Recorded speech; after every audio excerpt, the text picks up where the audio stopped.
अनंत संसार समुद्र तार नौकायिताभ्याम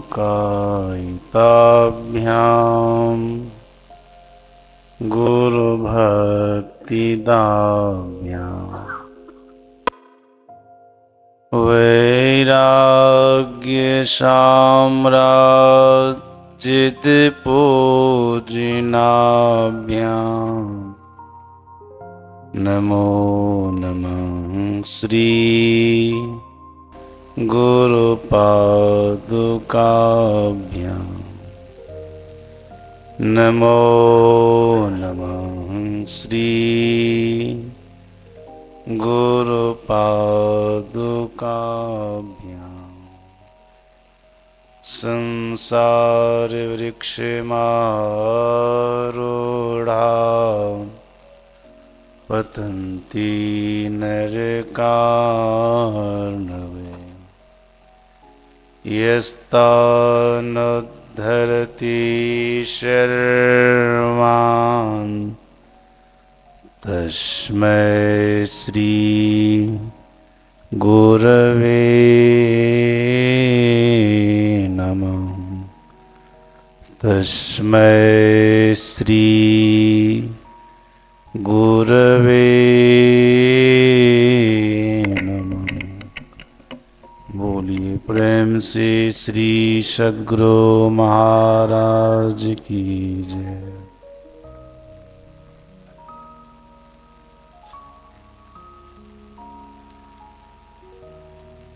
इस पवित्र आयोजन में उपस्थित पूज्य बाबा लोगों की पावन श्री चरणों में कोटि प्रणाम। परम आदरणीय सत्संग प्रेमी महानुभावों तथा आदरणीय माताओं एवं भक्तिमती बहनों,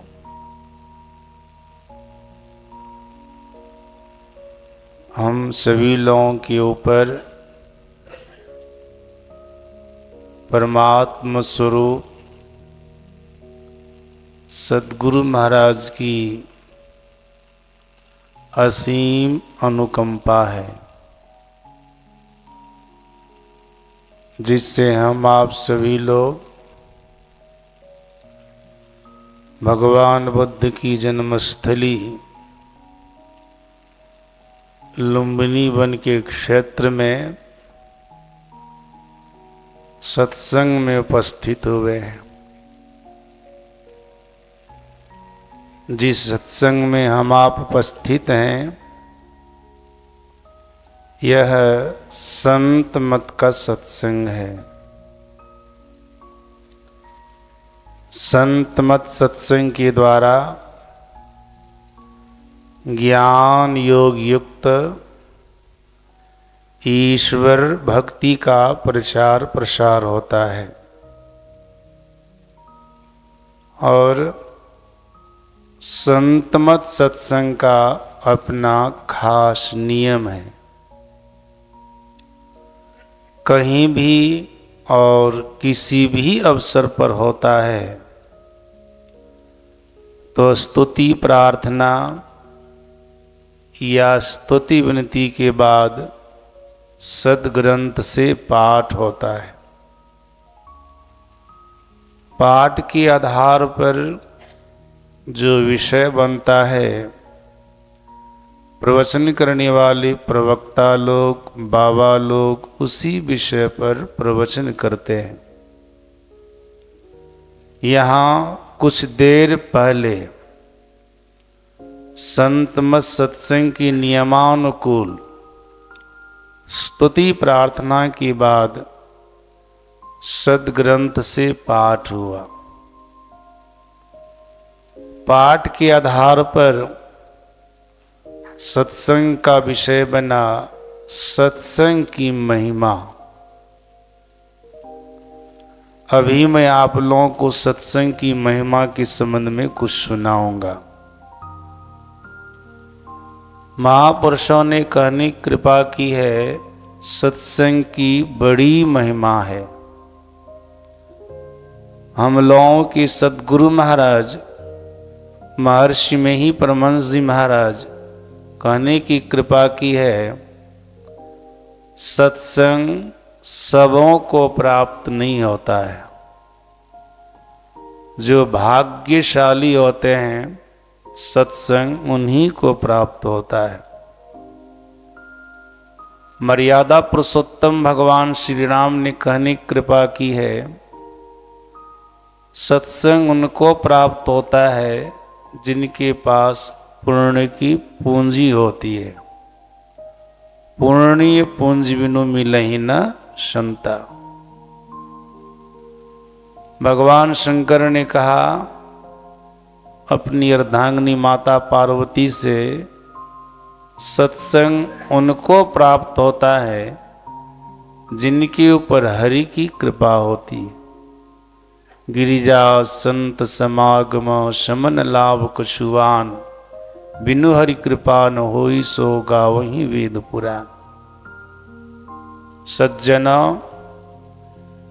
दुनिया के लगभग सभी महापुरुषों का ऐसा कहना है, सारे धर्मशास्त्रों का ऐसा कहना है कि सत्संग साधारण तौर पर किसी को प्राप्त नहीं होता है। हम लोगों के सद्गुरु महाराज महर्षि में ही परमहंस जी महाराज सत्संग को 2 भागों में बांटा है। सद्गुरु महाराज जी ने कहा, नित सत्संगति करो बनाई, अंतर बाहर द्वैविधि भाई। धर्म कथा बाहर सत्संगा, अंतर सत्संग ध्यान अभंगा। सद्गुरु महाराज जी कहते हैं 2 प्रकार के सत्संग होते हैं, एक बाहरी सत्संग, दूसरा आंतरिक सत्संग। बाहरी सत्संग क्या है, आंतरिक सत्संग क्या है? गुरु महाराज जी ने इसका बढ़िया से खुलासा किया। बाहर में जहां धर्म की कथा होती है, कोई कहने वाले होते हैं, कोई सुनने वाले होते हैं, ये बाहरी सत्संग है। जिसमें हम आप उपस्थित हैं, मंचासीन पूज्य बाबा लोग प्रवचन कर रहे हैं और आप लोग नीचे से सुन रहे हैं, ये बाहरी सत्संग है। यहाँ पर धर्म की कथा हो रही है। अब आप कहेंगे बाहरी सत्संग करने से होता है क्या? हम लोग के सद्गुरु महाराज जी ने अपने प्रवचन में एक जगह करने की कृपा की है, बाहरी सत्संग करने वाले जीवात्मा को परमात्मा का परोक्ष ज्ञान होता है। परोक्ष ज्ञान का मतलब होता है सुनी सुनाई ज्ञान। आप सत्संग में जाकर के परमात्मा के संबंध में सुने कि परमात्मा ऐसा होता है, उनके वास्तविक स्वरूप का ज्ञान आपको हुआ बौद्धिक स्तर पर, ये परोक्ष ज्ञान है। सद्गुरु महाराज जी ने कहने की कृपा की, परोक्ष ज्ञान की ये महिमा है, ये ज्ञान अर्थात परमात्मा का परोक्ष ज्ञान जीव को मनुष्य शरीर से नीचे गिरने नहीं देता है। इसलिए सद्गुरु महाराज जी ने एक जगह अपने प्रवचन में कहने की कृपा की, जो व्यक्ति जब से सत्संग करना प्रारंभ किया, मरते दम तक सत्संग करते रह गया, अगर उसका शरीर छूटेगा अर्थात मनुष्य शरीर को वह जीव छोड़ेगा तो दोबारा फिर उनको मनुष्य का ही शरीर मिलेगा। क्योंकि सत्संग और ईश्वर परमात्मा का परोक्ष ज्ञान जीव को मनुष्य शरीर से नीचे गिरने नहीं देगा। केनोपनिषद के ऋषि ने बहुत बढ़िया कहा, यही चेद वेदी तद सत्यमस्ति, न चेदिया वेदीन महति विनष्टि, भूतेषु भूतेषु विचित्य धीराः प्रेत्यास्माल्लोकात् मृता भवन्ति। ऋषि कहते हैं, अगर कोई इस जन्म में अर्थात मनुष्य जन्म में ब्रह्म को जान लिया, परमात्मा को जान लिया तब तो ठीक है, अगर नहीं जाना तब बहुत बड़ी भारी हानि है। सदगुरु महाराज जी ने कहा, यहाँ जो ऋषि बोल रहे हैं ब्रह्म को जानने के लिए, तो किस तरह से जानने के लिए? यही परोक्ष ज्ञान के माध्यम से जानने के लिए। अगर कोई ब्रह्म के बारे में सुन करके या पढ़ करके बढ़िया से जान लिया बौद्धिक स्तर पर परोक्ष रूप से, तब वो हानि में जाने से बच जाएगा, मतलब 84 में जाने से बच जाएगा। मरेगा तो फिर उनको मनुष्य का ही शरीर मिलेगा। इसलिए सहजवाई ने भी कहा, उनकी वाणी में है, साध संगति की वासना जही घट पर घट हो, मनुष्य जन्म सत्संग मिले भगति परापत हुए। सहजवाई कहती है, साधु महात्माओं की संगति में जाने की भावना जिसकी लगी रहती है, वासना जिसकी लगी रहती है कि कब हम सत्संग में जाएं, कब हम हरि की चर्चा सुने, कितनी हम हरि की चर्चा सुने, जिनके अंदर में ऐसा लगा रहता है। सहजवाई कहती है, जब वो शरीर का परित्याग करता है ना, तो सबसे पहले उसको मनुष्य का शरीर मिलता है। साध संगति की वासना जी घट पर घट हो, मनुष्य जन्म सत्संग मिले भगति परापत हो। मनुष्य जन्म तो मिलेगा ही, सत्संग भी मिलेगा, ईश्वर परमात्मा की भक्ति भी मिलेगी। ये बाह्य सत्संग की विशेषता है कि परमात्मा का परोक्ष ज्ञान जीव को होता है और जीव 84 में जाने से बच जाता है। इतना ही नहीं, गोस्वामी तुलसीदास जी महाराज ने कहने की कृपा की है, ये बाह्य सत्संग क्या है? जिस सत्संग में हम आप बैठे हुए हैं, ये चलता फिरता प्रयागराज है। मुद मंगल में संत समाजो, जो जग जंगम तीर्थ राजो। अगर इसमें कोई आ जाता है, उनको त्रिवेणी संगम में स्नान करने का भी पुण्य फल प्राप्त होता है। इसलिए कि चलता फिरता प्रयागराज है।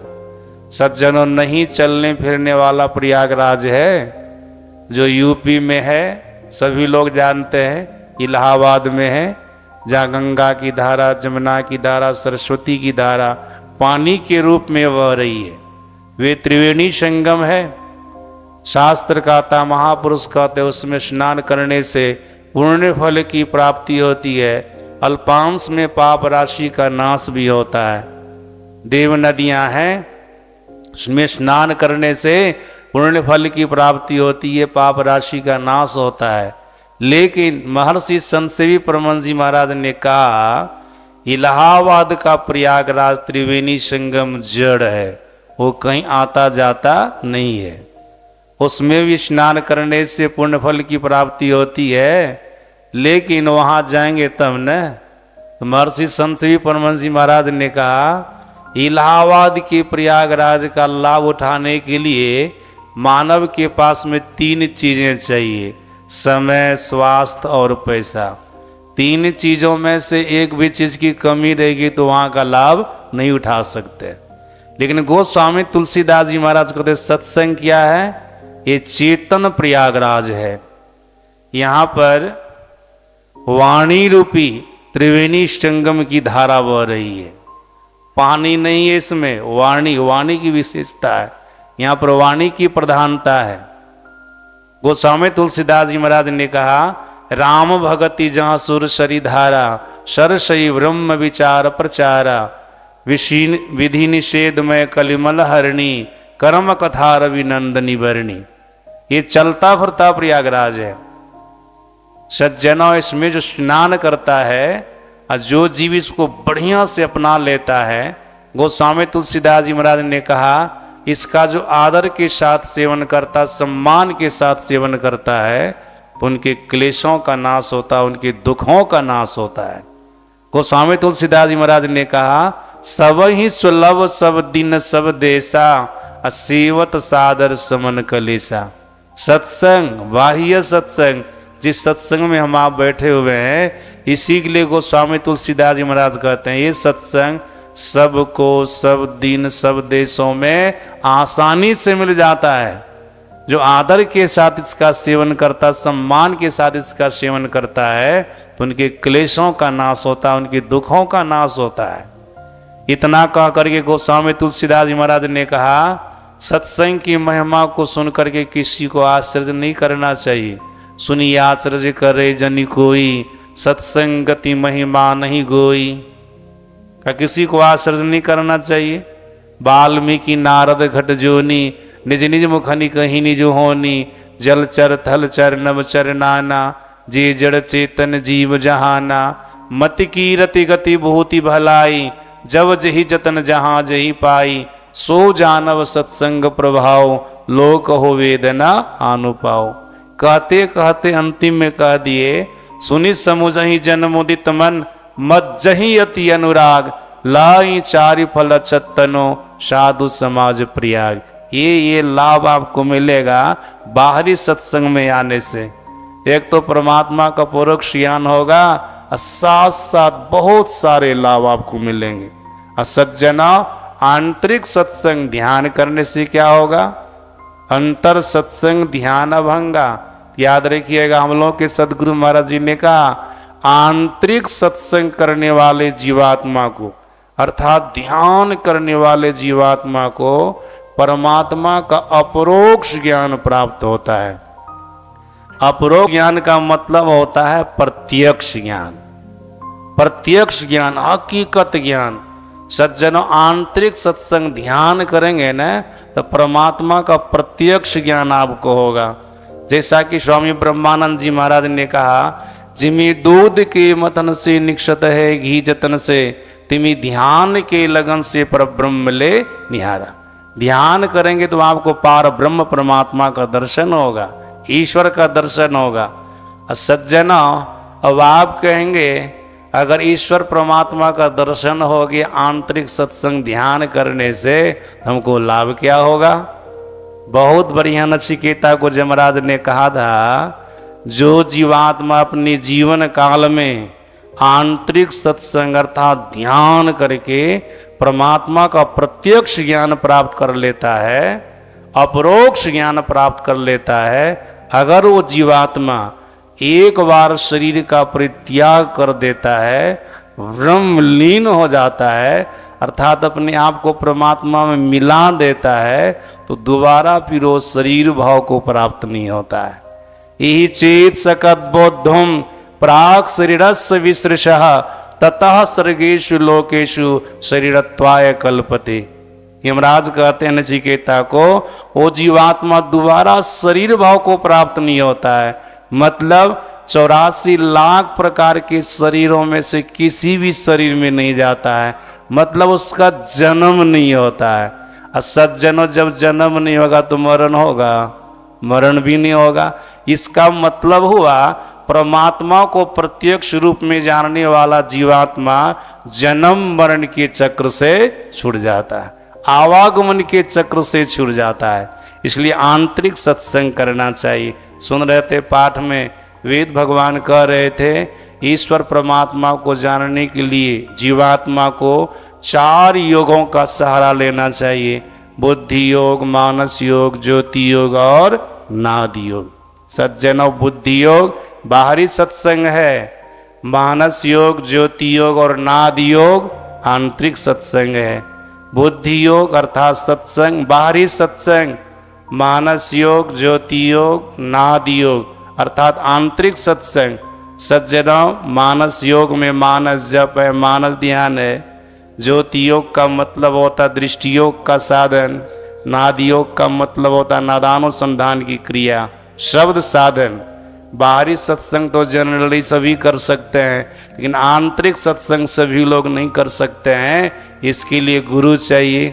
गुरु की शरण में जाएंगे, आंतरिक सत्संग की विधि को सीखेंगे, ध्यान की विधि को सीखेंगे, करेंगे, तो आपको परमात्मा का प्रत्यक्ष ज्ञान होगा। आप जन्म मरण के चक्र से छूटेंगे। श्री सद्गुरु